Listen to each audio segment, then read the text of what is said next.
All right, we're live. Just the diehards here today. Fine live. I was up half the night with a baby.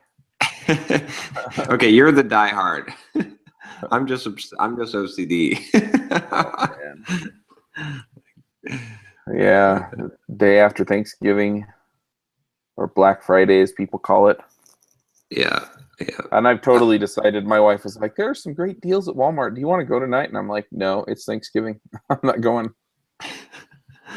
It's funny. Oh yeah, I was trying to think of a video topic for today, and I should have done the Black Friday thing. I might have to record one because I was just like, I always go off on people because I'm like, the very best you could do, right? Like camping out in front of a store is maybe save like $500 or even $1,000, let's say. Yeah. But it's so much effort to earn that money that it's just not worth it, right? It's like, yeah, there are one or two things that I want, and I know I want them and which stores to get them at. And I'll probably wind up there sometime today, and if they don't have them, I'm going to be fine with that. Exactly, yeah. So, yeah, I don't have any problem paying a full price for something. Like if I want, like, I mean, if I can get a discount on a thing, I'll take a discount, but I never go out of my way for discounts anymore because it's never worth the time, right? I mean, like most of the things that you save like $15 or $20, or maybe you even save $100, and you're like, the effort that you go through to save that money is just not worth that. So, well, my wife ran over to Walmart this morning and got some things for the kids, but she also figured out that half the stuff she wanted at Walmart on Black Friday she could order online. So exactly, yeah. It was like, okay, well, it'll show up here in a few days, and it's like, add $5 more and you'll get free shipping. And so she found a $5 toy for my 4-year-old. Got free shipping. Yeah, it's just, and then we, half the time the Black Friday sales, the deals, you go look on Amazon, you can get a better deal anyway. Right, exactly, yeah. So, anyway, I'm just not, so for me, half the time when I'm buying a Black Friday deal, it's a Black Friday deal on some info product I've been eyeing for a while, and I finally go, well, if I'm going to buy it, I ought to buy it cheap. Exactly. That's it. So. It's funny. I was always wondering too, like people who buy like our products online, like the info products, and then we do a Black Friday sale or some kind of sale, and it's like discounted. Do they get upset? Like how does it feel on the other end? I mean, so hopefully they don't see it because you don't send an email, but sometimes they get the email or they see the thing. And I just bought like a product from a guy at full price, and he had 50% off like today or yesterday, and I was like, like I was like, I mean, I could have emailed him and said, oh, can I get but I was like, I wouldn't do that. Like so I didn't. So now I know how it feels. I didn't care. I was like, the price that I paid for it, I felt was worth it. So just because he knocked 50% off, I don't feel like I missed out on anything. Yeah. I mean, other people probably might feel different, but yeah, I didn't care. So yeah, the only way that might change my behavior is if I'm looking at the product and I'm thinking to myself, well, gee, I don't know if I'm even going to get around to looking at it until December. So maybe I'll wait and see if they have a Black Friday sale, and then I'll buy it anyway. Yeah. But other than that, if somebody does a Black Friday sale, I'm like, good on you, dude. Right, exactly, yeah. And hopefully you sell a bunch of them, right? Exactly, yeah. But I also acknowledge that in a lot of these things, I'm different from most people. So, because I see people doing business stuff, and I'm like, cool. And other people see it, and they're like, right. Exactly. Well, but I think also it comes down to like the whole thing. Like once you're not getting a paycheck from someone else, and like you have to see what it's like to actually like. I don't want to say like I don't want to insult everyone who's getting a paycheck, but like to really earn money, because there's a difference between being paid and earning money. I think it. I mean, you know what I mean? Like I'm going to piss off a lot of people, I'm sure, but that's fine. But anyway, like the way I think about it is that when you're an entrepreneur, you have to go out and find the money. Yeah. And then you earn it. Exactly. But your whole shift, your thinking shifts because you see other people's hustles as hustles, not hustles. You know what I mean? Like you realize that they're working hard. That like whatever. You don't have to like buy it if you don't want to, but they're at least trying to do something. Whereas I think when you just have that employee mindset your whole life, you just see it as the bad kind of hustle, that it's so. I don't know. It shifts. Yeah. I think once you've tried to make your own buck online or doing something, entrepreneurial, your mindset shifts. You start to look at things from a different perspective. So. Yeah. Well, the other thing is that, yeah, I've had people get. I haven't had too much of it. I've had maybe one or two people say, "Well, I'd known you were doing a sale," and it's like, well, yeah. But I've been sending out the emails. I've been sending out emails to try and get people to buy the year's worth of conferences package. Oh yeah, I saw. Yeah, how's that going? Yeah. So the emails are getting about a 30% open rate. And yeah, they've both got like a 0.3 or 0.8% click. No, drop off rate.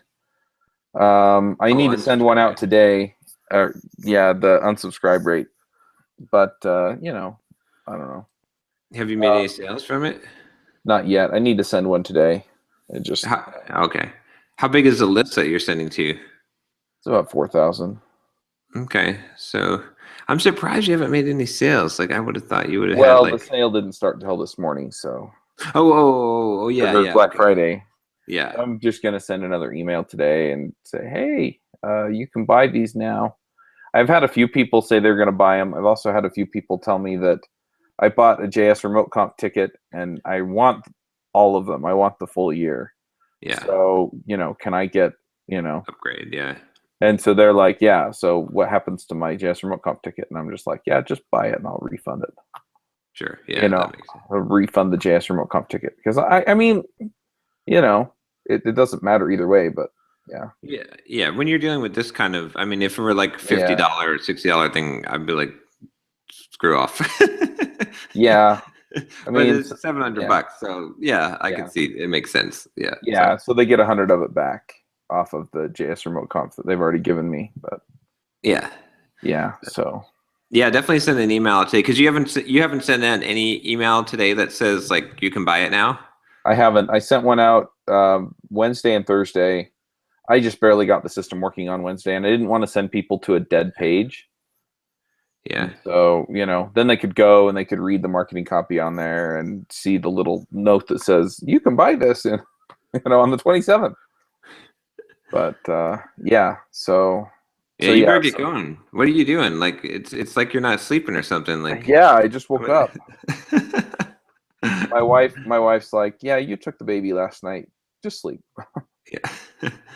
And then she came in and she came in. She's like, I know I told you could sleep, but can you get up so I can go to Walmart?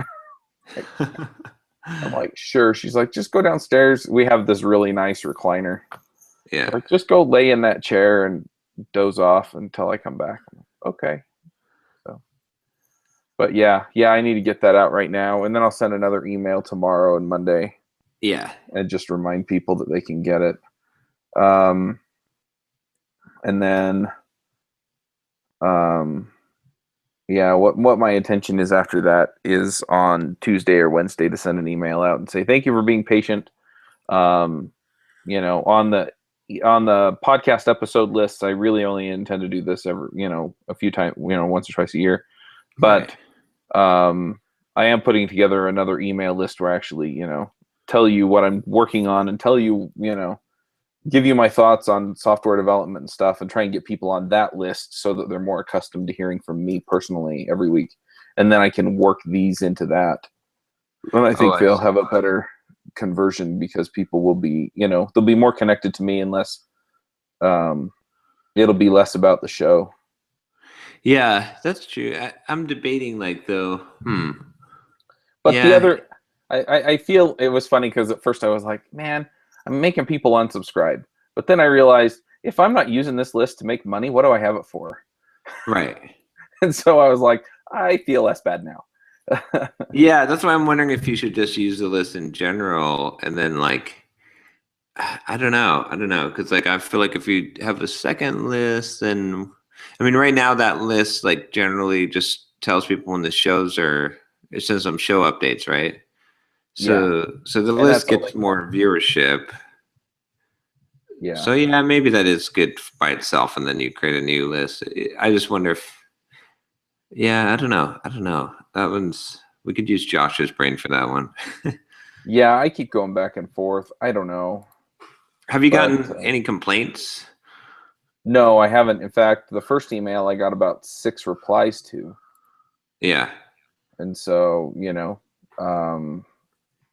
yeah, it was fairly good.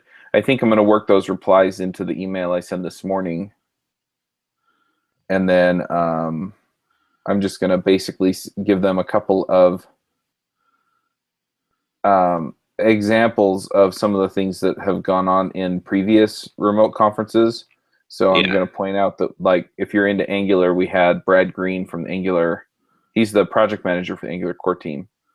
He's basically the boss of the guys on the core team. Yeah. And, he came in and answered questions for an hour about Angular. So if you wanted to be up on Angular, that was the place to be. And then I'll point out that we had Dave Thomas, who wrote the book he wrote Pragmatic Programmer. He wrote the book on Ruby and the book on, they're kind of the definitive guides for Ruby and for Elixir. Right. And he came on and talked about functional programming and Elixir. We had Peter Cooper, so I'm just going to put some names out there of some people that people will recognize, and then talk about the cool things that I learned from their talks. Yeah, I would just use the list. I think the other thing too, like with your list, if someone subscribes to one of your podcasts by email, do you have a double opt-in or something, or is it just a single? It's a double opt-in.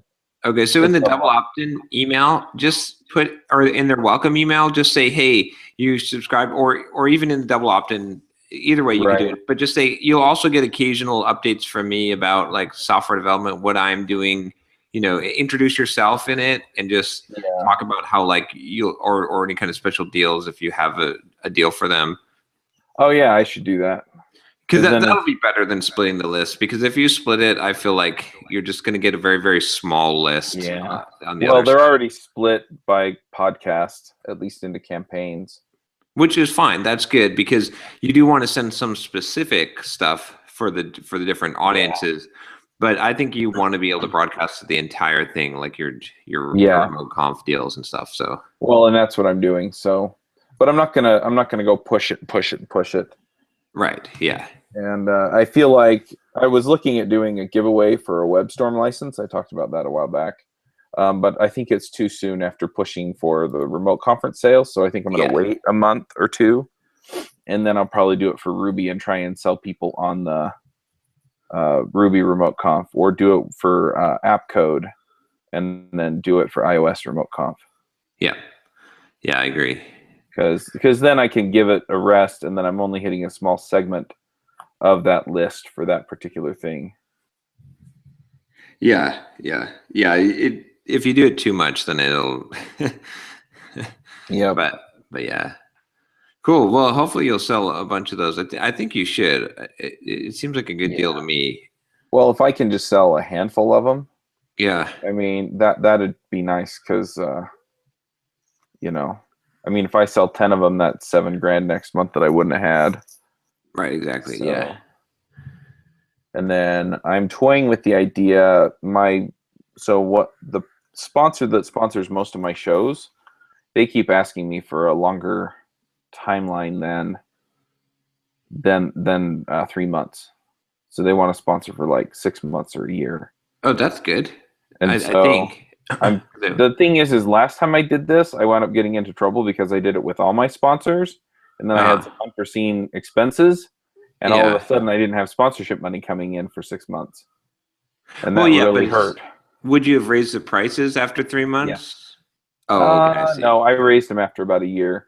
Oh, well, then I figured out that I was severely undercharging, so I raised them a lot. Okay. Well, I guess what I'm saying is, like, that's just a money management problem on your side. It's not I agree. Unless you're locking yourself in where, like, the argument against it would be if you anticipate in 3 months that the growth of the podcast would be such that you would be wanting to charge a significantly higher advertising rate, which would Yeah, be I don't foresee that. It could happen, yeah. but I don't foresee it. Then the opportunity cost of losing this sponsor like is more like it'll cost you more money to get another sponsor than That's it true. will to to lose the opportunity cost of possibly raising the rates in 3 months. So lock them in for Yeah, 6, I would say. Yeah, that's just true. make I sure you could don't lock them spend in for less 6. money. But yeah, that what that would do is it would give me a little more runway to really nail things down for these other conferences. And I Yeah, think the conferences are going to pay off, but then if they don't pay off the way I want, then let's say that the freelancing conference for whatever reason just doesn't take off. Then, so I only made $3,000 on conferences that month, but I've got a whole bunch of money in the bank from these sponsors, and so I can coast through February and hit the conference in March, which is Ruby, which I know I can knock out of the park. right. Yeah, And so, it just kind of sets me up for a lot of this stuff and, you know, helps me pay taxes for last year that I still haven't paid and stuff like that. So, yeah, yeah, yep. I'm kind of leaning that way. And I honestly think I can make that happen. And next week, I'm really just going to be hitting the sponsorship end hard. And so I'm going to be trying to sell the ad space on Simple Programmer. I think we have like 2 months left with Hired.com on Josh's Sublime Text Tips. So I'm going to try and sell another few months of that. And just see what I can line up since I'm doing it all anyway and just, nail it down. Okay. Yeah, I've been talking with Hired.com. They contacted me, so I'm working on something there. But I could still use I've still got to get the media kit together too. Yeah. That's one of the things that Josh and we were talking about. Like when he comes on, one of the first opportunity things for Simple Programmers to develop the media kit, and then we'll probably give that to you. And then if you can line up sponsors, then Yep. we'd gladly pay you the referral for the percentage of it. Yep. But Yeah, and the other thing that I'm thinking there is I would love to have Josh look over my media kit and give me any pointers. yeah. So, but yeah, we'll see how that goes. Josh's thing, he doesn't even know yet, but his sales copywriting on my sales page for 10 steps, I'm still selling like 1 or 2 a day just from people cold Oh wow. converting from the website. Yeah, it's crazy. So that was Yeah. well worth it investment. So Yeah, that makes sense. I think honestly, I just need to figure out, just get a solid marketing strategy down, and then work on my copywriting skills. I guess I could hire it out. I don't know. It's not something I'm as comfortable hiring out because I don't completely understand it. But that's why you hire it out. So that's one of the things too. Like when I hire out something that I don't understand, I find someone to vet to do the vetting. So like a lot of times if I have work done on my house or something and I don't understand it, I don't know how to then I'll just hire someone to evaluate the work that second party, or someone that I trust, or so you could do something like that. Maybe you could ask Josh to vet the last 3 people you narrow something down to for copywriting, or look at their samples and stuff, or pay Josh to to help you to pick a person. Well, he can also refer me to somebody that he knows will be good that's within my price range. Yeah. But so I did a sale too. I just did a little sale because I just did a sale last month for how to market yourself, and I just did the launch for 10 steps to learn anything quickly. But I didn't want to totally miss out on Black Friday because why it's dumb to not at least do some sale. So I just did 2 emails. But I did this story where I talked about this one time. It's in 2006. It's the last time I camped in front of a store, right? In front of Best Buy. It was for the PS3 release. And I told the story about how my wife almost got in a fist fight with this guy in the line because, tensions are high. They're PS3s. And so the discount code is fight my wife. I saw that. That was awesome.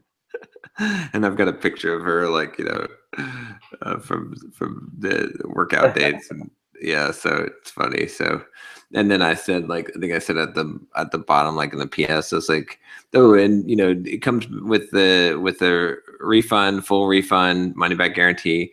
But I was like, but if you ask for a refund, my wife may come over to your house and beat you up.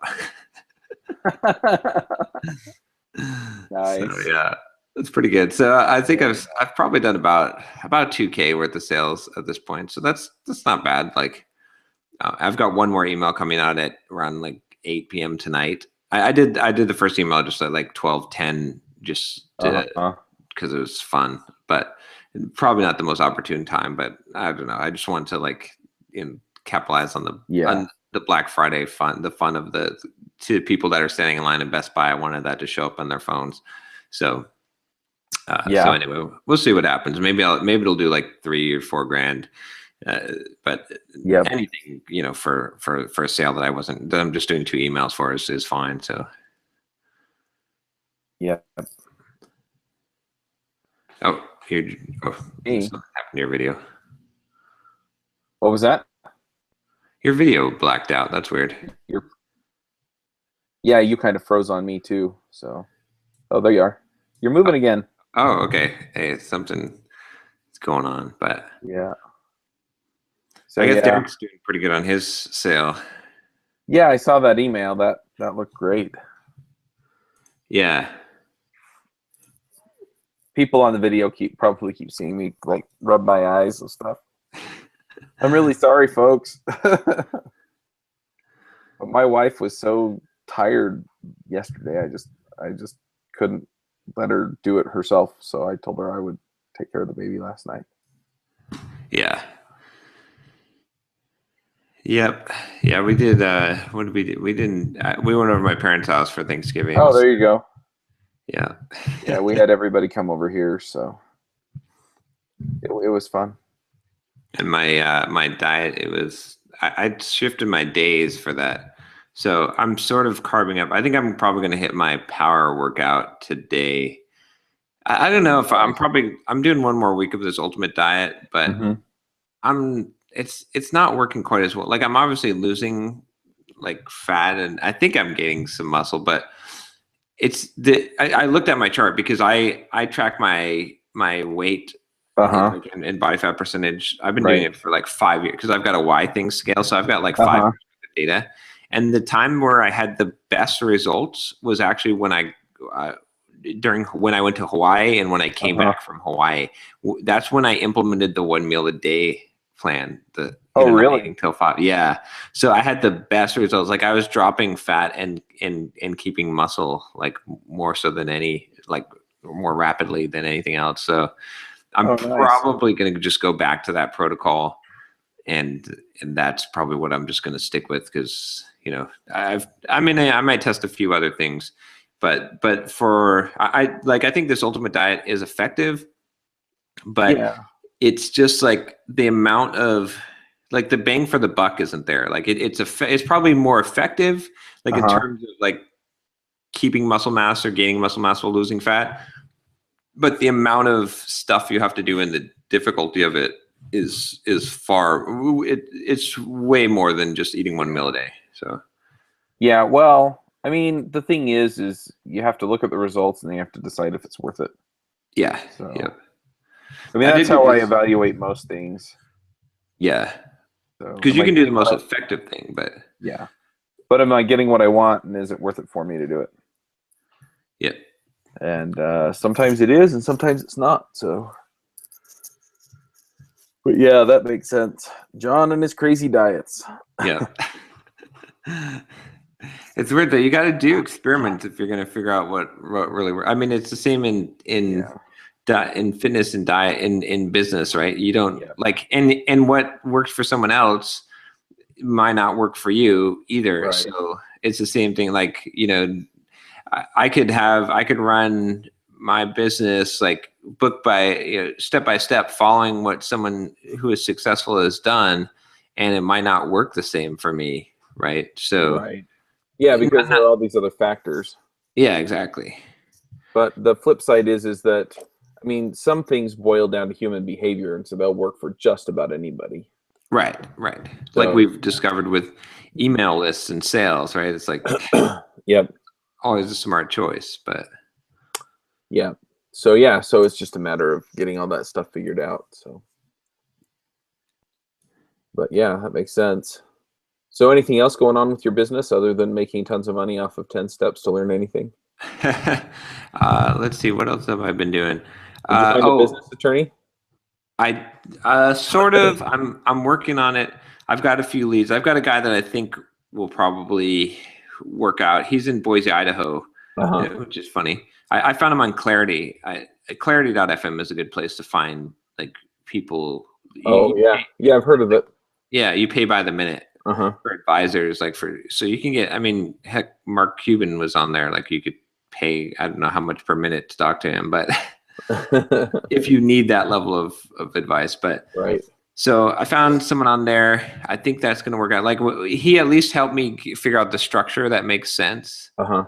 That's the other good thing about paying someone for their time is they're like, if you just like consult with the lawyer or something, they're going to be, I mean, I don't want to like paint such a nasty picture, but they're going to be biased, right? They're going to be recommending things that are going to make them the most money, right? It's Right. like going to a dentist.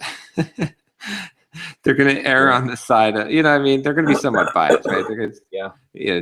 asking a barber if you need a haircut, right? It's like, so anyway, so when you're paying by the minute, there's not that bias, right? Right. They're just giving you their good advice. So he gave me some advice, and I think we figured out a way that we can work it so that Josh won't have a huge tax liability, and we can get the vesting. So I think I've got a few things like I got to follow up with my accountant and stuff, but I think that's underway. I mean, right now we're planning like starting January, Josh will be part of the Simple Programmer team, basically. So.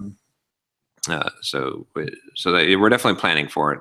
We just got to work out the details, which is the stressful part. But yeah, that sounds great. And honestly, it was funny because he said that somebody told him they were a little jealous, and I'm a little jealous because I think it'd be fun. But yeah, I think it's going to be fun. I think it's going to be a good opportunity. I think for both of us, like I said, it's a good. I think it'll be a good opportunity, and I think it matches well. Like I'm very big picture type of guy. Yeah.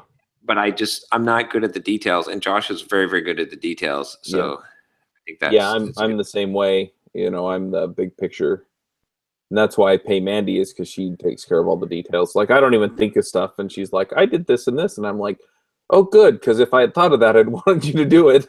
Right. Exactly. Yeah. So I also hired a video person. I think I talked about I was interviewing people.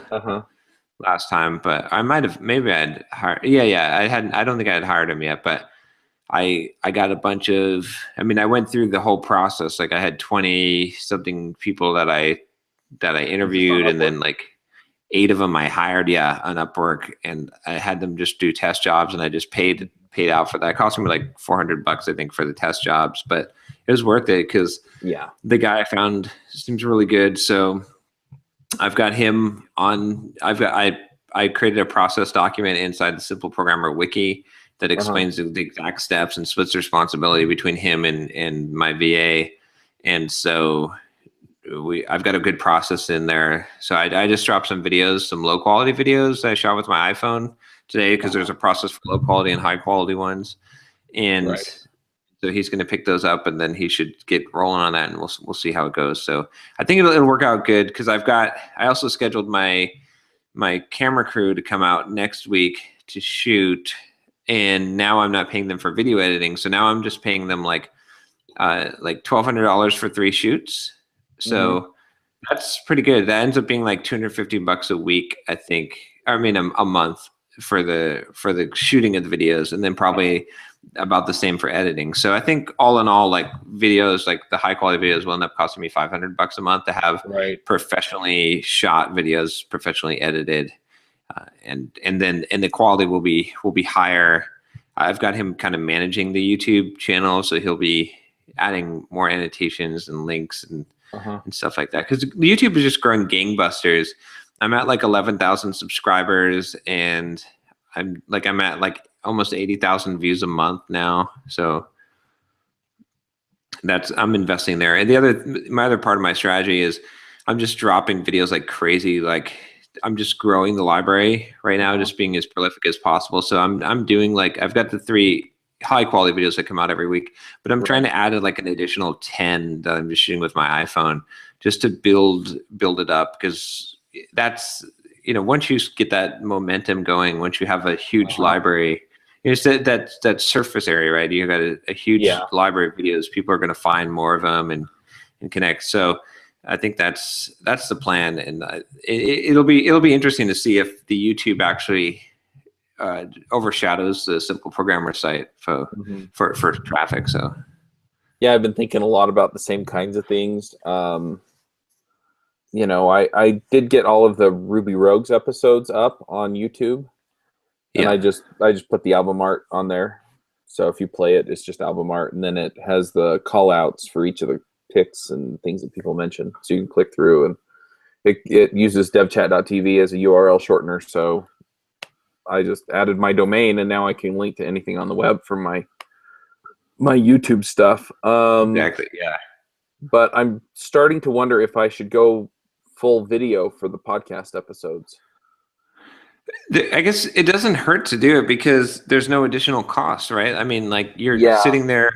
I mean, it's like we debated this for Entreprogrammers, right? So yeah. Well, Skype will do it. I'm kind of leaning toward trying to do it on like Crowdcast or something, and kind of making each episode a live-ish event. So I see. Can watch live. But the other thing is that if I have videos where it switches camera angles on everybody when they speak and things like that, then yeah, I feel like I can build a presence on YouTube, which I think is honestly, I mean, some people have figured it out and they make a ton of money on it, and then everybody else just kind of goes, yeah, it's just another social media platform. But the difference is that it's a social media platform with enough of a focus, that being video, that if people want video, they're going to go there. They're going to find it there. And so, yeah, it makes a lot of sense to be on YouTube. Yeah, I think it's one of the fastest growing platforms. I mean, it'd be nice to have gotten in on it early, but even still, it's still in its infancy. I think it's still growing a lot, and there's a lot of opportunity there. I've been meeting a lot of like last weekend, I was at that strength camp challenge. Like I volunteered to help with some guys with the booth that are selling a supplement there. And I've been meeting a lot of like YouTubers in the fitness space that are doing really well. Yeah. And so, yeah, there's a lot of opportunity there. Plus to me, it's an easy medium. Like, I don't know. I mean, as long as the thing is, if you have the infrastructure in place, like, and that's what I've been working on, is like, I want to get to the point where I can just shoot videos, and that's what I do. Like, and then I drop the videos in Dropbox, and then someone else takes it from there. And and even for like now having a professional camera crew come out, then I don't even have to shoot those videos. I just talk. So that's what I'm good at. I'm good at looking at the camera and talking. Yeah, and that's what I'm doing. In fact, I've got this package here from Amazon. I should just open it up and show you, because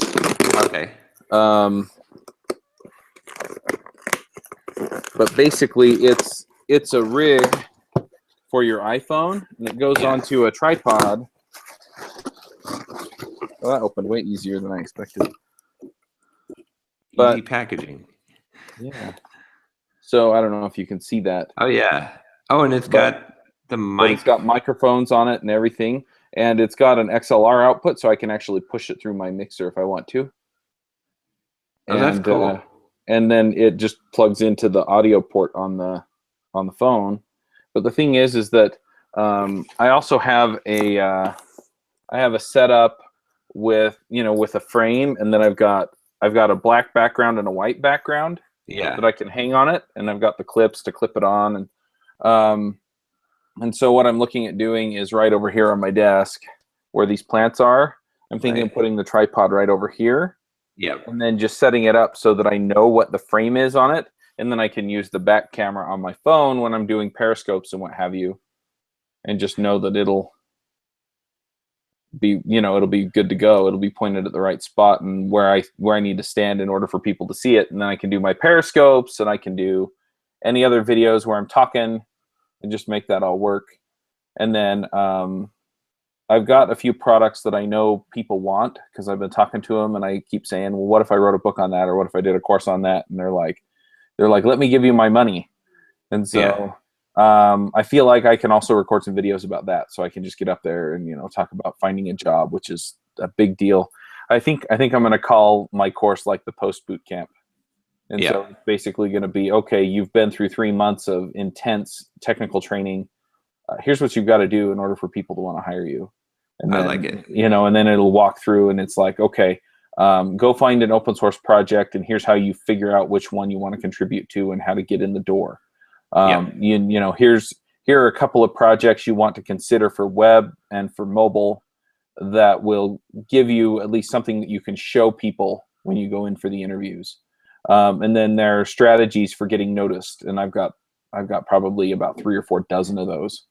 So that would be the course, but then I can get up and I can talk to people, I can do a few videos and kind of walk people through some of the basics and then say, look, I go into depth and I give you all the strategies in the course. Yeah.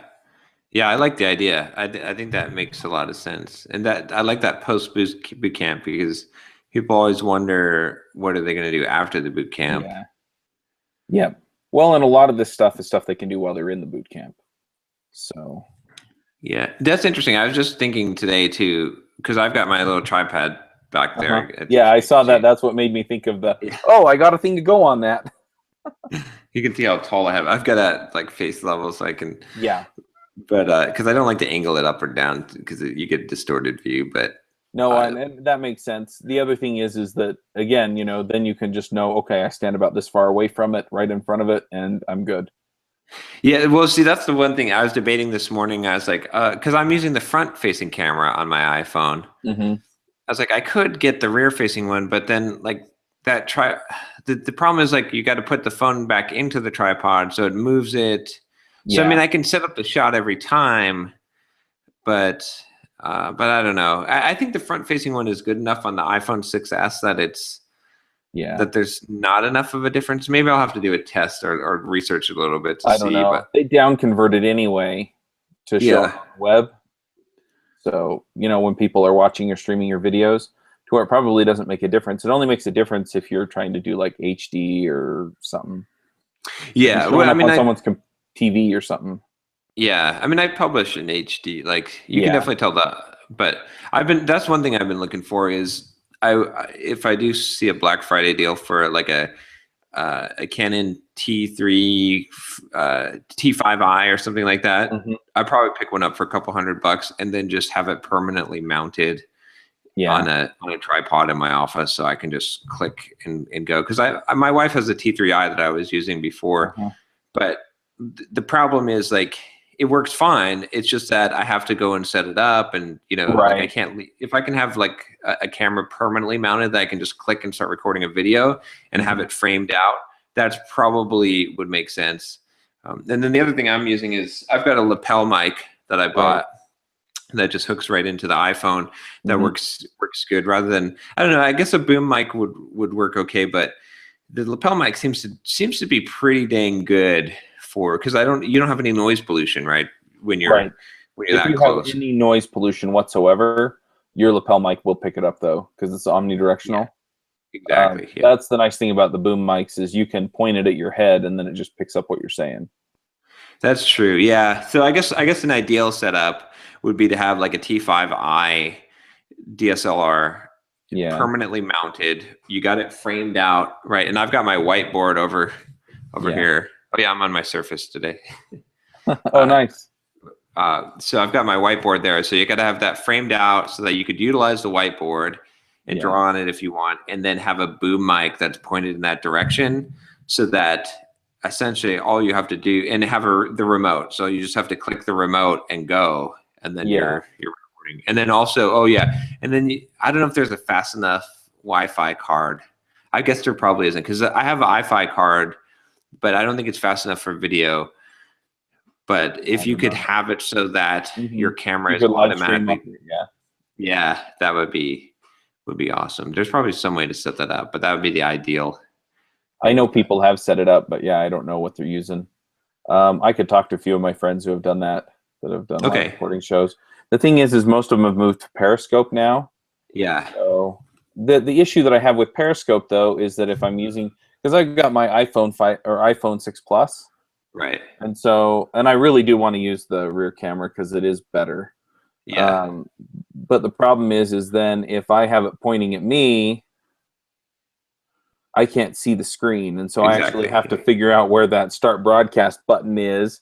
And then I've also got to let people know that I can't actually see their hearts or anything if I'm doing like a full broadcast kind of thing.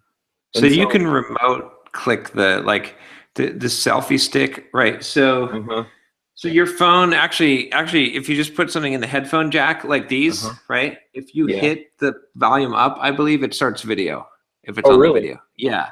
On Yes. Periscope? Uh I don't know on I can try Periscope. it. There's probably some way to rig it up. I'm sure Yeah. I'm sure that there's, but the other thing you can do is have a monitor screen too, like Yeah. where you can log into the Periscope on the web, like on a little browser or tablet, and Hmm. you just have that off camera so you can see the hearts and stuff Oh, and that makes sense. questions. Because if you look here, I'm going to move this again, make people sick. You see that I have the plants right there, but it's right next to my standing desk. Yep. And so I can have my computer just up there and hooked up and ready to go so that, yeah, I just zoom in enough to where I can read the Periscope comments as they come in.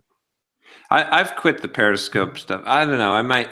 The thing is, like, if I do Periscope again, I'd like to get it automated. Maybe I'll hook it up. I mean, because if you're shooting videos anyway, Uh-huh. the thing is, I don't want to do Periscopes and then not have them go on YouTube because then Right. I feel like it's sort of a waste. Yeah. So because I want to get as much stuff on YouTube, but if I could do Periscope, have the Periscopes look good and be automatically ready to release on YouTube, then I think that would be okay. But Yeah. I've been using catch.me, and you can actually download the videos. When you download them, though, you don't get the hearts or the comments, but if you save it to your phone, you don't anyway. right. But what I'd like, yeah, what I'm going to do is I'm just going to have Gerald just push him up there every. So I'll probably give him an intro and an outro that he can tack onto the beginning and end, and then have him just stick those on and stick them on YouTube. Because my Periscopes are mostly for kind of video journal and to get people involved in what I'm doing and things like that. So maybe I will just do it on the front-facing camera because then I can just talk to and interact with the whole thing and kind of do it a little more organically. Yeah. But overall, like the videos for the post boot camp and any marketing I do for that, yeah, that's all going to be like professionally rendered. So I'm still gonna record it on my iPhone because it's the best video camera I've got, and I think it's good enough.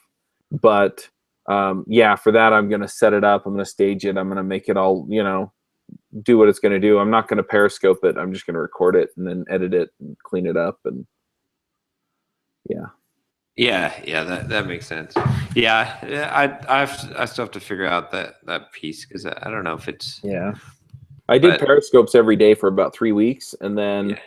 the last 2 weeks I really haven't, and I've had probably 6 or 7 people come to me and say, "Are you going to keep doing those? Because I liked them." How much did your Periscope audience grow with that amount of doing it? It Like, probably went from like 10 people to like 30 people. I don't know at what point it stops doing that because I haven't pushed it, but yeah.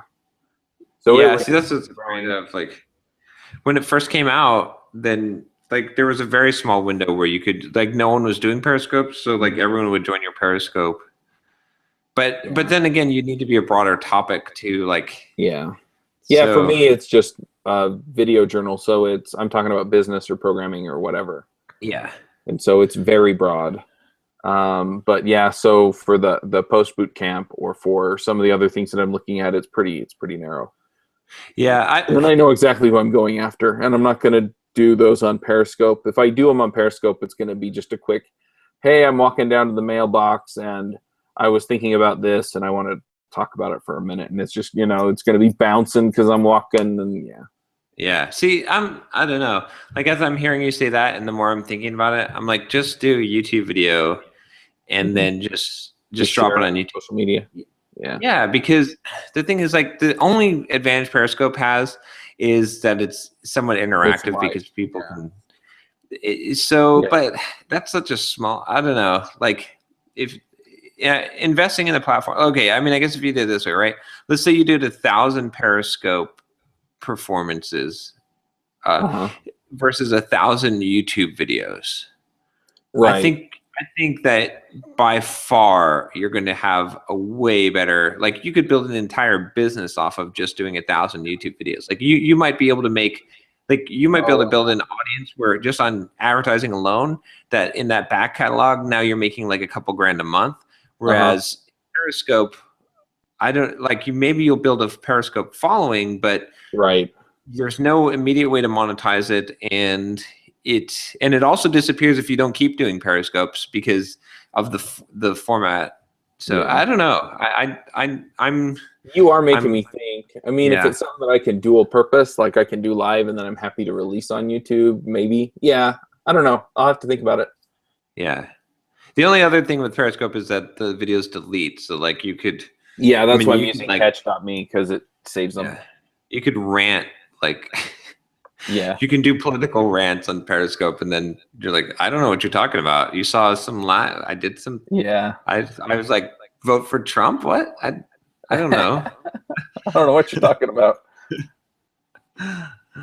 But yeah, so I don't know. But video is a good medium in general. And if you can, I mean, the whole thing, like if you can automate the process where you can, and that's the whole thing, right? To be prolific at anything is you just got to have a really good template, a really good process, and then you can just start producing. And that's what I'm trying to do with YouTube right now. Is you just get that pipeline. I've got the video editor. I've got all the pieces in place. I've got my VA now, Andrew. He's doing thumbnails, or he's supposed to be doing thumbnails. That was a piece I was missing on the YouTube stuff. So the custom thumbnails, get all those pieces together, and then I think, and then we'll see. And then I'm just going to pump out videos. I want to get up to about 1,000 videos. I've got like 370 now, I think. So I think when you hit around 1,000, I think that's kind of the tipping point on YouTube. Yeah. So yeah, that makes sense. Yeah, and it'd be interesting. I mean, part of me thinks, 1,000 videos, that'd be a lot. But at the same time, I'm pretty sure that I could find 1,000 topics to talk about. Oh yeah, and you can rehash topics too, right? Oh yeah. I mean, a lot of my videos now, I have a permanent stream of topics because I get emails every day. Right. I get like at least 10 emails a day asking me to do a YouTube video.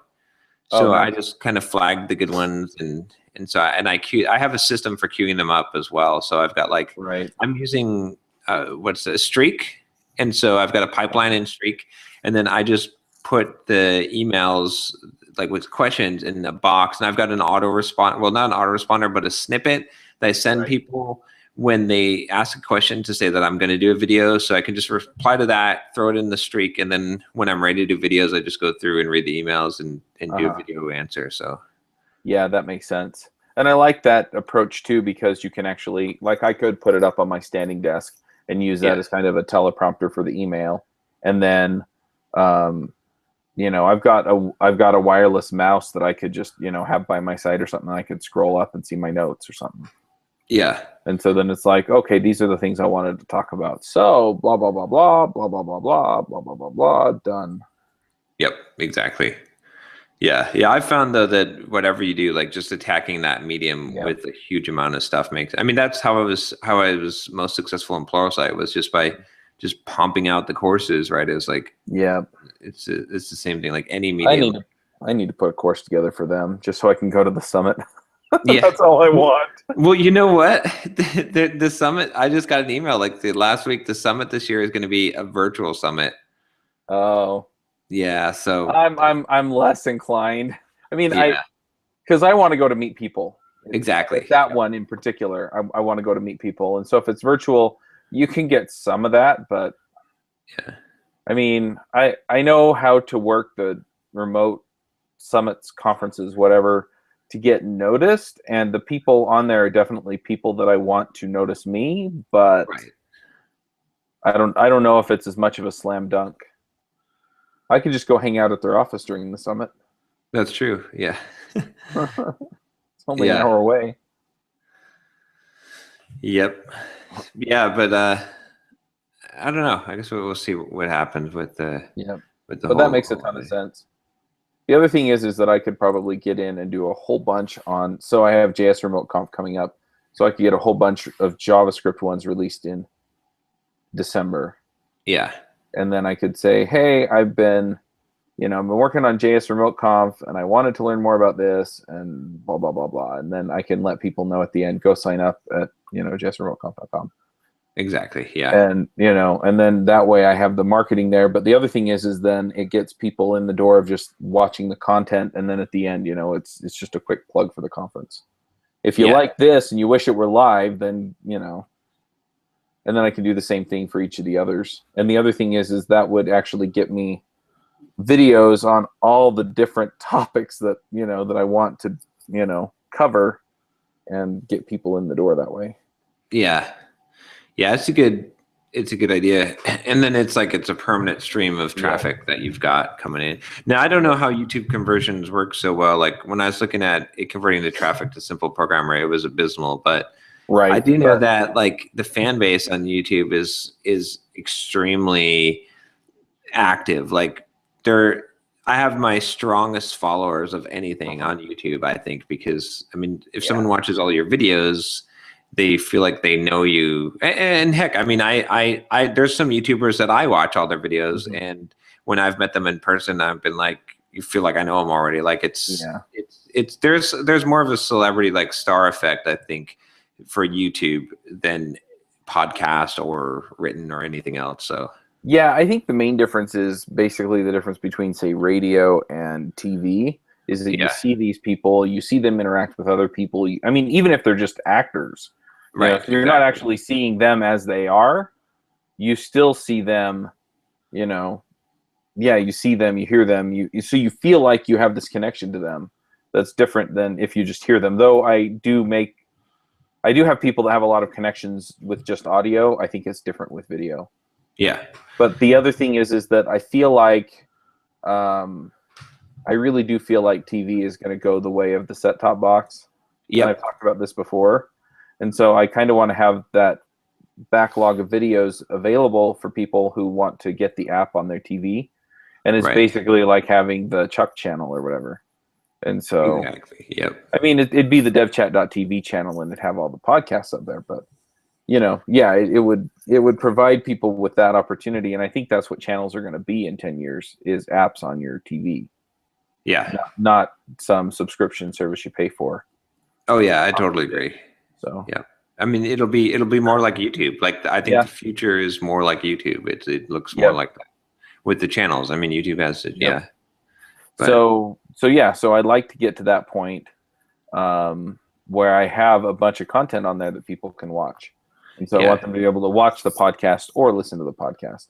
And I don't have any illusions that for the foreseeable future that video will surpass audio, because I think audio has a very firmly entrenched niche when people are in the car or doing the dishes or doing yard work or whatever, where they can't watch a video. I think a lot of people listen to the audio, and I think podcasting is going to stay in that area. Yeah. But for the people that want the live training aspect, or the put it up on my TV aspect, or I'm going to watch my favorite personalities this time instead of listening aspect, I think it's a way to strengthen that tie with your audience. And I think people are going to go more and more to having the ABC, CBS, HBO, and then they're going to have the model trains channel because they're interested in model trains, and the programming channel because they are interested in programming, and the business, a couple of business channels because they like the people on there. And that's the way it's going to go. So you're going to have the big networks that produce the primetime shows, except you're just going to watch them on Netflix. And they may still release them every week, and then you go watch it whenever you watch it. But then you're going to have a whole bunch of independent producers out there that are putting out their own channels, and people will subscribe to those. And, and then the model will change as far as advertising and all that works. And so I feel like if I can get ahead of that now, then in a few years, it'll really pay off. Yeah, we'll get video. Like I said, the first step is to get video for your podcast. Yeah. So I'm playing with a few systems, and we'll see how that works out. Yeah, once you can make it easy where it's no extra hassle to get the video, that's the key. You just got to get the system in I mean, heck, I do the opposite, right? My YouTube videos become the Simple Programmer podcast is just the audio from the YouTube videos. Yep. And that makes a lot of sense too. I mean, you can repurpose it and people can get it the way they want it. Yeah, exactly. So, but yeah, the issue that I've had is that every time I've recorded something on Google Hangouts, the audio has just been awful. Everybody sounds terrible.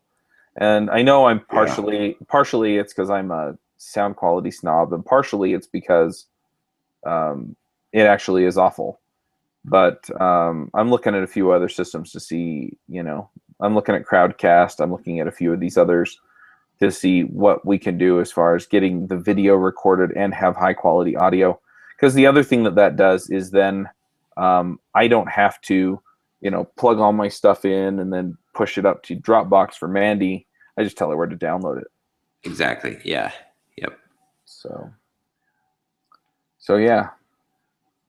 Oh, so yeah, I forgot to mention I did get my Surface Book last week.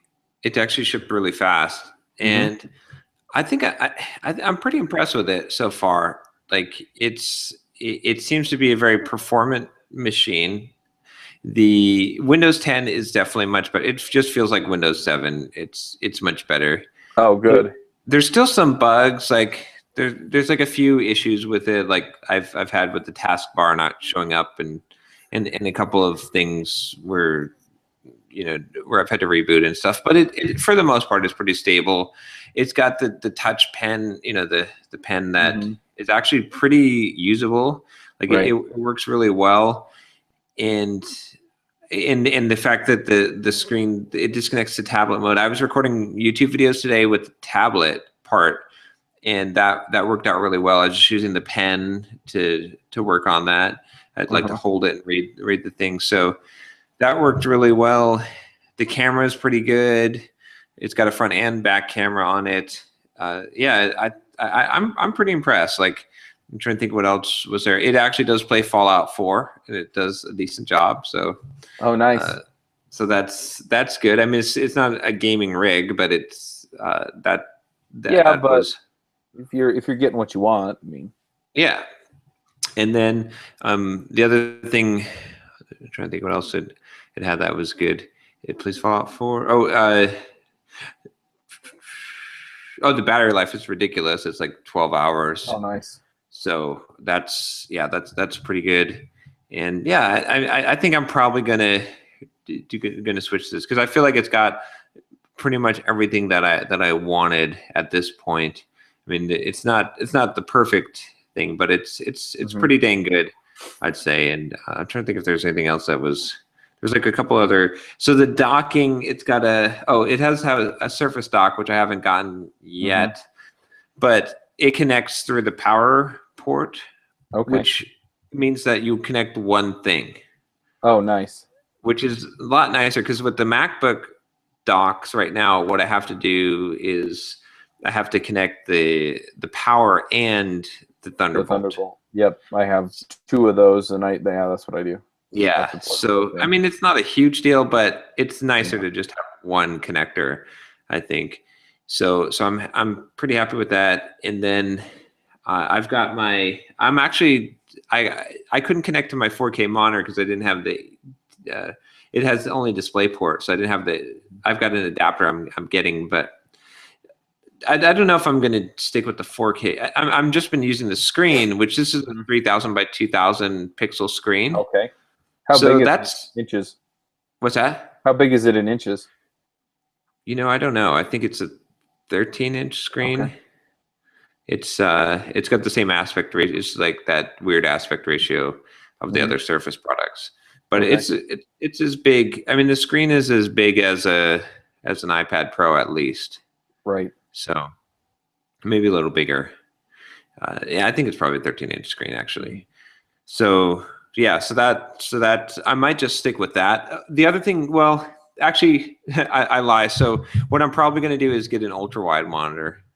I've been eyeing the curved ultra wides. I think that might be the ideal monitor. I don't think I've seen those. Oh, you got to check it out. Google like ultra wide curved. There's like monitors that are like I forget what the resolution is, where it's like 3480 by 1440, something like that. Some 3000 something by 1440. So they're essentially like two monitors, two slightly larger than 1080 monitors, like side by side, but it's all one and it's a curved screen. So they're running around like good ones are running around $700 or $800 right now, Right. which is not bad. So I don't know. To me, that seems like that might be ideal, because the thing with the 4K displays is it's nice. The 4K is nice, but I'm like stretching to go and see, like, especially the big ones, and Right. you don't really use the height as much, right? It's the width that you want, because you want to put things side by side. So I think the height actually messes it up, because then it's too high. I have to look up. So I actually don't use the side by side, because I'm just focusing on one side because I'm kind of sitting up. So I Right. think that the ultra wide might be the way to go. What's the aspect ratio on that? 21 by 9. Yeah, yeah. Yeah, I'm looking at Amazon. I'm being rude and I'm surfing the web while talking to you. But yeah, I think I might, when I come back from my trip from San Diego, I'm probably going to buy one of those and check it out and see. So Yeah. Well, they look cool. I don't know. I think I'd have to actually use one for a while to actually. yeah. But honestly, I have 3 monitors in here and another one downstairs on the kid's computer, and I just don't see myself buying another one unless something craps out. Yeah, I'm kind of at the point now where I'm just like, I'm minimizing down and trying to get like to just the leanest ideal setup, and that's where.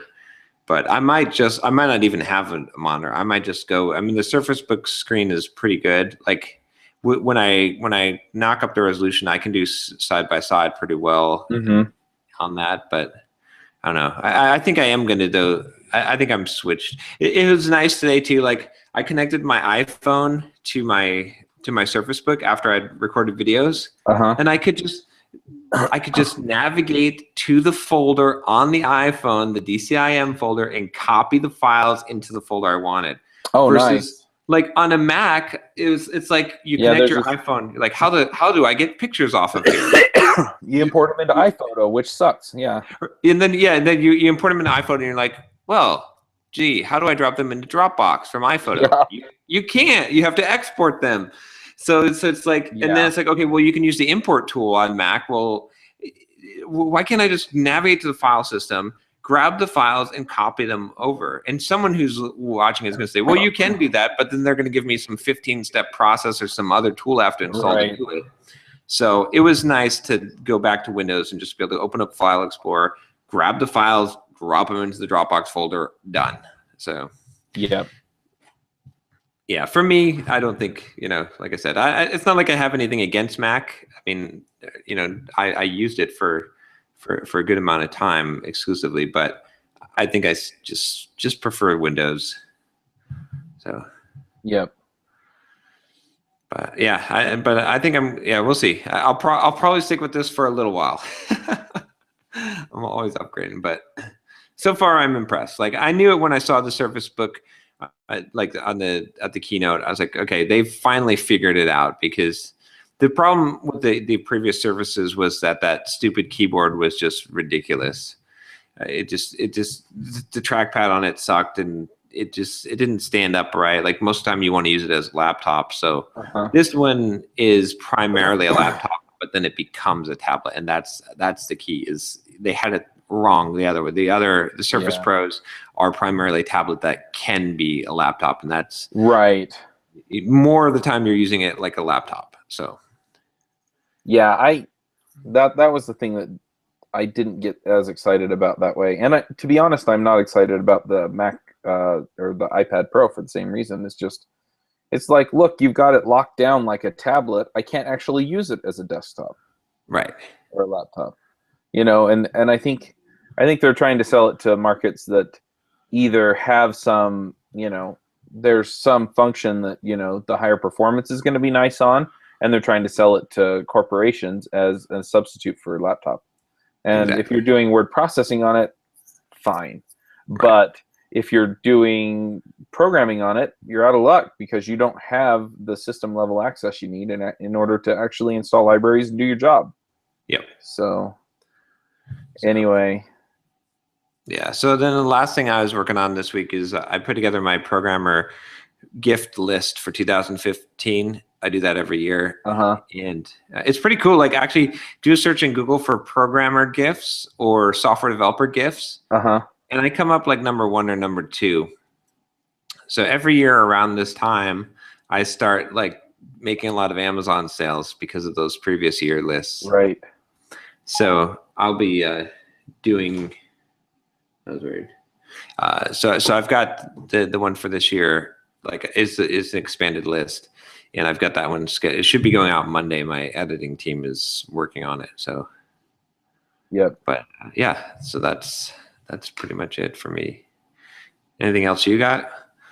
So the other thing that I usually do around this time of year, and I usually actually do it around Thanksgiving time, but I didn't have time this year for obvious reasons, is I start setting goals. So I start figuring out what I want to happen next year, and then I start, queuing up my next 3 months to nail that down. And I try and kind of reevaluate that stuff. Right. A couple of times during the year, but I just, I haven't really had time, but I'm trying to set these goals and then kind of reverse engineer them to figure out how to do it. And the issue that I'm having is that I set a goal and then part of me goes, "Ooh, can you really do that?" Oh, but right, I want it to be something that I stretch for, and so I don't know. I keep going back and forth, but like one of the goals that I was looking at is so my business this year gross brought in about $250,000. Okay. And I'd like to double that next year. Okay. And so so part of my so immediately my it's like, oh, how are you going to do that? And I mean, granted, I have the remote conferences, which I only did 4 of this year. I'm going to do 12 of next year. Right. And I feel like that can contribute to it, but I don't know if it gets me all the way there. And it just feels like a big number. And so I'm trying to overcome that gut feel of, there's no way, or that's a huge number, or are you nuts? And actually go after it. Because if I brought in that kind of money next year, even if I were paying, a few more people to do more stuff for me, I feel like I could probably double my income and start really getting out of debt and, nailing down some of these other things. Because for the most part, we don't spend money on stupid things. I mean, we go out to eat occasionally and we do other things. But for the most part, the things we're spending money on are groceries and our mortgage and insurance and stuff like that. The other thing that's really frustrating about that, though, was that things were kind of tight this year and we were trying to figure out what the deal was. And we finally figured it out, and that is that our insurance is more than double what it was before Obamacare. Oh, yeah. And so we're talking like another 8 to 10 grand this year that we spent on insurance that we wouldn't have spent. And that made things kind of tight because we were used to having that a little bit of cushion where we could, So I just figured out I have to make more money next year. That's all there is to it. Yeah. So, but anyway, so just I don't know if it's imposter syndrome or if it's, me being realistic and saying, that's going to be tough, or I don't know. But part of me feels like every time I set a goal like this and I really work for it, I hit it. Yeah. And so the other thing is I'm looking at it and going, okay, so if the business grosses $500,000 next year, did I not set my sights high enough? Right? Yeah. And so I'm having this. I don't know. And then there's that thing, like if you set it to 500,000 and you don't hit it, like you've been hitting goals that you set, then will it now wreck that thing for you? And now you won't be able to, because you're not setting realistic goals. Like you can't rely on that anymore. Yeah. I don't know. Like, well, okay. So monetary is not a goal so much as, I mean, you can't just achieve it, right? Like I can run 10 miles. That's the goal. Like I can do that. right? Like I can just put my foot in front of the other and do it.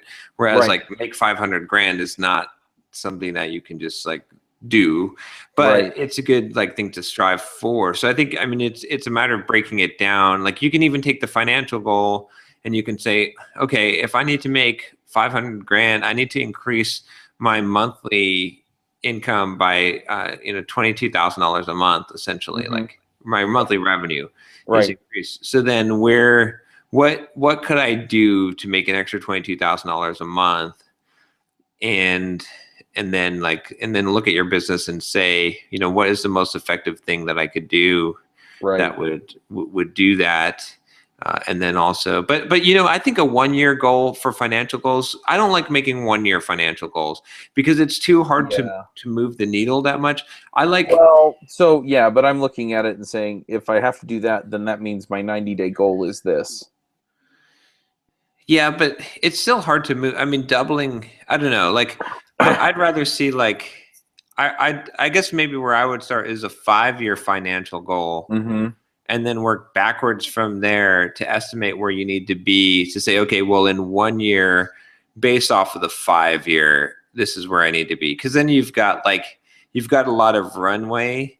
And then it also opens up some things like, I mean, you might need to invest to get there.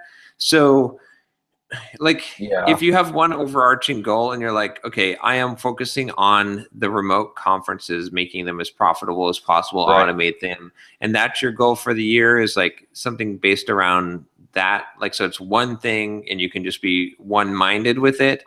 I think you'll have a lot more because you can just drive to that one thing, and everything you're doing, you can say, I'm contributing to this one thing, and it may not pay off right away. Right. But if it's part of the 5 year plan, it's like, if I can bring up this part of the business, then I think that makes more sense to me. I don't know. Yeah. So part of me wants, I don't know, because I am definitely looking at like JS Remote Conf and saying, my goal for the conference is to make 30,000.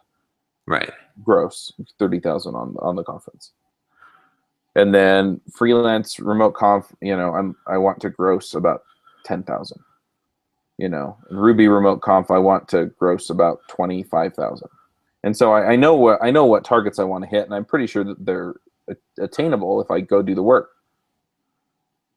But again, there's a gap, right? So it's like, even if you say, okay, like let's just take JS Remote Conf. If you say I want to make 30 grand on the conference, I don't think it's a goal. Like it's a goal, like depending on how we use the vocabulary. But really, what you should have from that is goals that are measurable and attainable from that. So, like you should say, I probably need to do this in order to do this. Like here's the plan, and then each one of those steps in the plan becomes a goal, because then you can see like I accomplished it. Whereas because you can never control results, you can only control the process. So your goals in my mind, I call it a target, and then have So I have a target of 30,000, and I have a goal to reach out to so many people on LinkedIn, so many times to the blog, and do so many other get 3 guest posts, and show up in 5 newsletters or whatever. Yep. Because if then I can go I can go pound the pavement, and I can make those things happen. Yeah, exactly. And you just have to be smart. Like the key is like when you're planning it out to say, if I do these things, it'll probably result in this. Like this is the amount of volume of stuff that I think I need to do. And then you don't worry about the money anymore. You don't worry about the goal. You just worry about doing the plan that you set out. And that's the whole like trust the process. And then if you do what you set out to do, if you reach all those goals and you still don't reach the financial amount, then you just know you need to adjust. Right. And I did everything I could this time. Exactly. Because you can't control results. Otherwise, the flip side of it is too, like you could set a goal for 30K and you could exceed it, and you could have not done what you should have done. Like you should have made 60, but it's more like, I guess there's less luck there, but I learned it at the poker table, because at the poker table, like in order to become a good poker player, you have to be able to separate the results from the correct play, because a lot of times you get rewarded for bad play. And so you can't, like your default learning mechanism, like you have to separate results from process, and you have to say, I play correctly based on odds. Like mathematics defines my play. Right. I don't play based on gut feels or like last time I drew, I tried to make a straight and I bet for an extra card. I got it. So, I don't play based on, I play on the mathematics. And it's the same thing I think there is like, you just have to be able to, because there's a certain amount of randomness in entrepreneurship, and you've got to be able to divorce the results from the process and just like be able to like be the person that you plan the thing out, you come up with the process is the goal. Your goal is to stick to the process that you laid out, and then you do that. And that's how you consider if you did a good job or not. Right. That makes sense. And I mean, essentially that's what I did with Angular Remote Conf. And I needed that to pay off, and it paid off where I needed it to because I did the work. But I mean, yeah, ultimately it was, okay, do this, do this, do this, do that, make sure this is going on. And yeah, that's where it kicked in and paid off. So yeah. But yeah, cool. Well, I think it'll be interesting to see I've been debating the same thing too, like with coming up with goals for next year. And I'd like to, I don't know. Yeah, but yeah, I definitely have some things that I need to hit as targets, you know, just to pay for things around here and things like that. Yeah. So I don't know.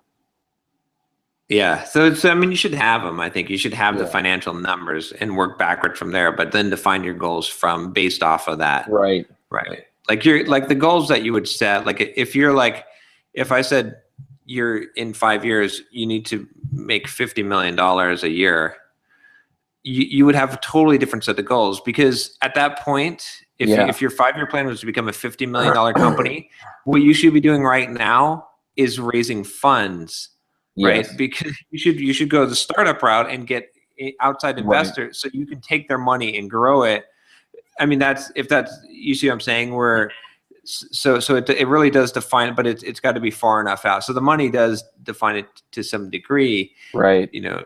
So it's, but it also it's also lifestyle dependent and what kind of business you want to grow. It's not just the money, because if your goal was to make as much money as possible, the answer is not to do what we're doing. It's to go and get outside investment and to to leverage someone else's money.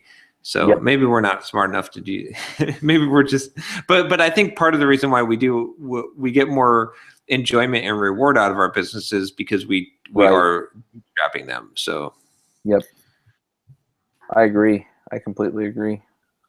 Yeah, that makes a lot of sense too, as far as having the target numbers.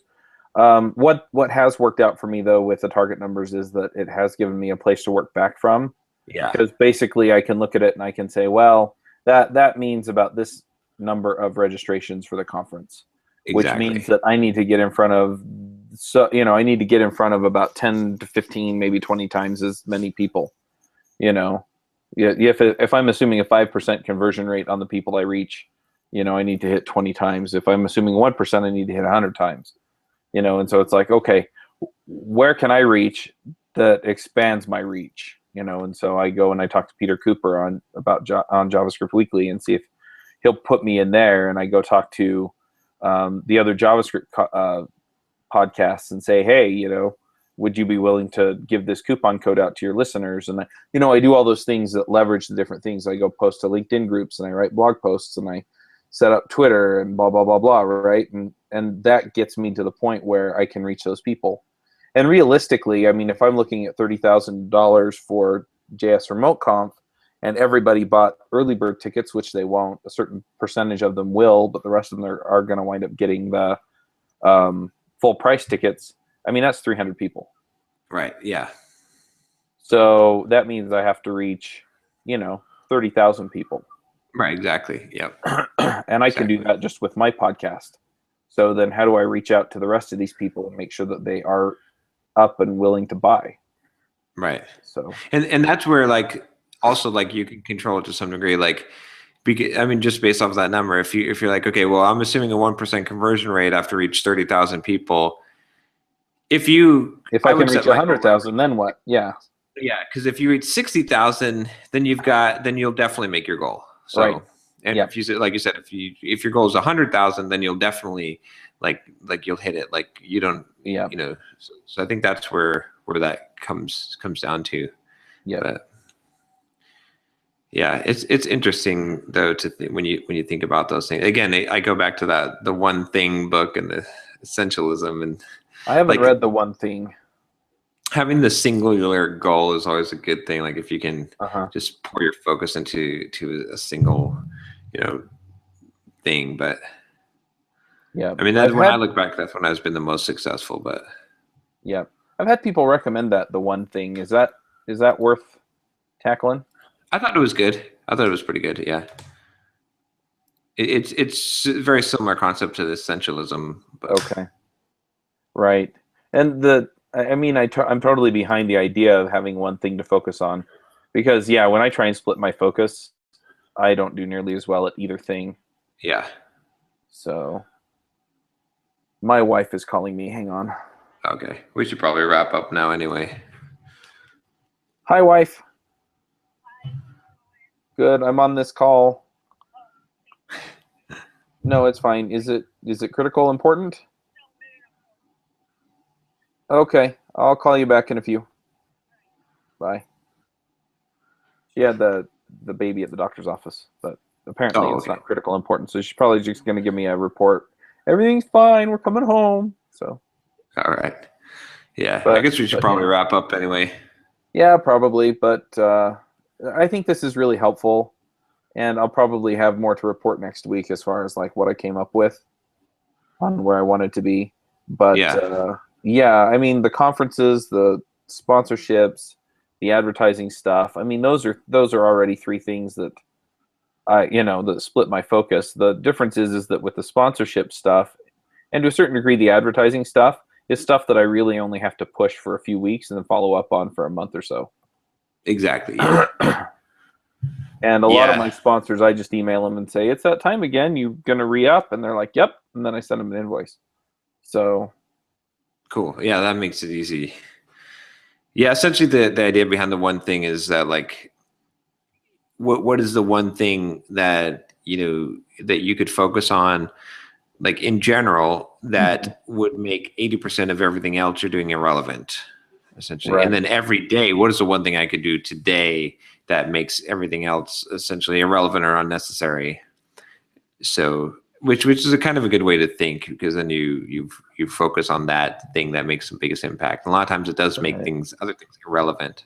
So like for example, in the monetary situation, it happens all the time. It's like a lot of people try to save money, like today, Black Friday, and it's like, well, but could you just use that time to make more money? Like, it would make saving the money irrelevant. Like, if I sit and write an email to do a Black Friday sale, like I guess if I was having this debate, if I was like, oh, I really want to get this thing at Best Buy and it's like $200 off, right? And so I'm going to camp out tonight, or last night, and get the thing and stand in line. I could instead say, well, what's the one thing I could do that would make everything else irrelevant? And I could say, well, if I type up an email and make a sale to my list, I can earn more money than that $200, and it'll take less time, and it would make that irrelevant. So that would be the smarter thing to do. Because a lot of times we don't think in those terms. We do like the stupid thing, the bunch of stupid easy things, instead of doing one hard thing that would make all those things irrelevant. So yeah. But all right, thoughts for the day? I mean, for me this week especially, it's just been mostly about, just focus on the things that are important. It's been Thanksgiving this week. Christmas is coming up. I got to spend a lot of time with my family. My dad's health has been declining pretty rapidly lately. He's actually going in for open heart surgery in about 2 weeks. And, and he, back in July, he collapsed and his heart stopped. And my brother, he was up at a cabin with my brother and sister-in-law and their 2 kids. And my brother's actually a cardiac ICU nurse, and so he just did CPR on him and brought him back. Oh wow! Yeah, he broke like 10 of his ribs and all this stuff, and and he just hasn't had the same strength, there have been 3 babies born in my family this year, all within the last 4 months, incidentally. And he can hold one of them for about a half hour, and then he's done. He can't hold them anymore, and it just kills him off. But we're lucky to still have him around. And the open heart surgery thing's a little bit scary. I mean, they don't do open heart surgery unless, A, it's important, and B, they've got the process down so that the percentage rate of somebody dying on the table or something bad happening is pretty low, less than a percentage. But at the same time, it's still kind of scary. I mean, you think about that they're going to open up his chest and work on his heart. Exactly. Yeah. So, but we I feel like we're lucky to have him here this year for Thanksgiving and Christmas. If the open heart surgery goes well, we'll probably, have him around for another 4 or 5 years. I don't know how much longer than that. I expect that they're going to get him, but, so my dad was here and my sister and her family was here.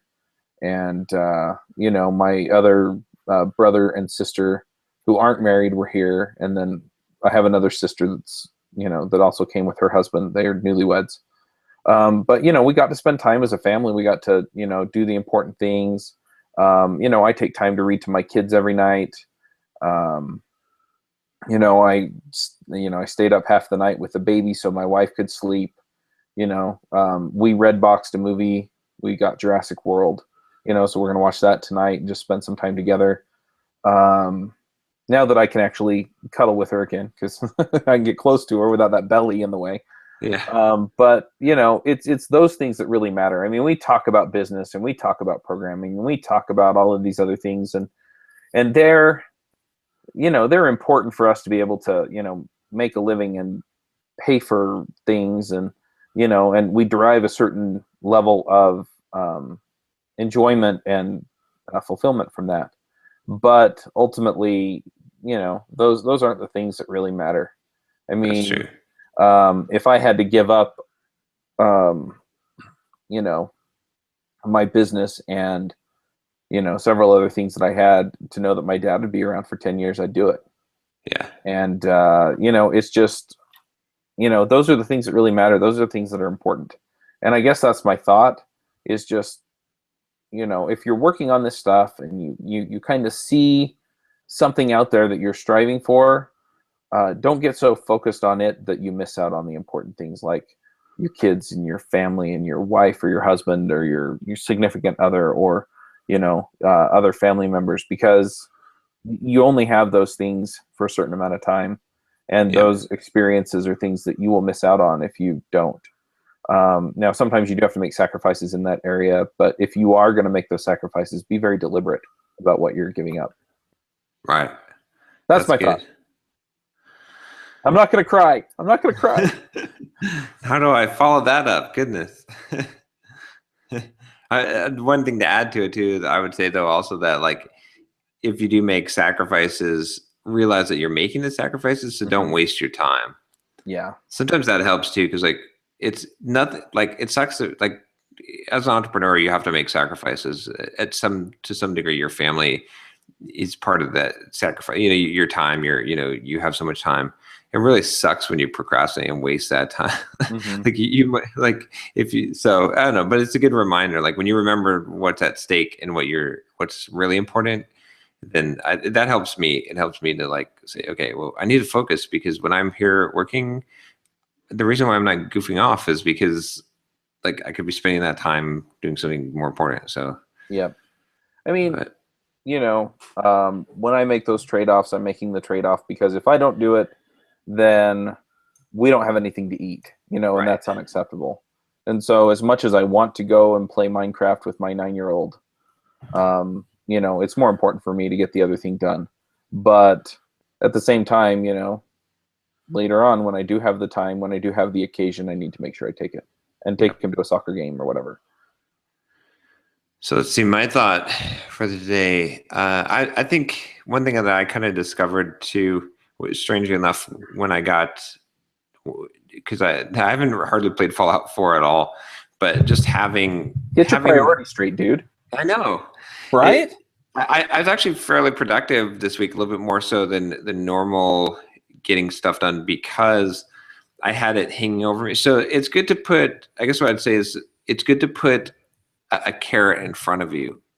Like sometimes you can get so caught up and you stop giving yourself some kind of a reward. And even if you're not getting to the, I mean, there was a couple days this week where I was like, oh, well, if I finish up my work early, like I want to get this goal done and then I'll spend some time playing Fallout. And I didn't actually get to play it, but just having that prospect of something, you know, helped motivate me to go. So, you know, so I think having that carrot in front of you, that carrot on a stick is, we can forget that we need a carrot on a stick, that it can help us. So, you know, have some kind of carrot on the stick always. That's like, why are you doing what you're doing? Like, you know, to motivate you, to push you forward so that you've got something to look forward to. Otherwise it becomes drudgery. So. Right. That makes sense. All right. Well, hopefully we'll be joined by everyone next time, but it was good chatting with you, Chuck. Yeah, it was. It was, I was like, oh, not everyone's going to be here, but I think I got more focused advice from you, and I think I was able to, you know, speak a little more directly to what you've got going on. So it was kind of fun. Yeah. It's nice every once in a while to have a smaller crowd. So yeah. Alrighty. Well, hope your father does all right, and I guess the surgery you said is next week, right? No, it's in 2 weeks. 2 weeks. Oh, 2 weeks. Okay, yeah. So we'll talk before then, but yeah. Good luck with your stuff. Yeah, and I know people watch this or listen to this, and if you do, you know, if you could pray for him, or if you don't pray, if you could just, you know, think about him a little bit, I'd appreciate it. Awesome. All right, same bad time, same bad channel. Yep. Take care. Bye.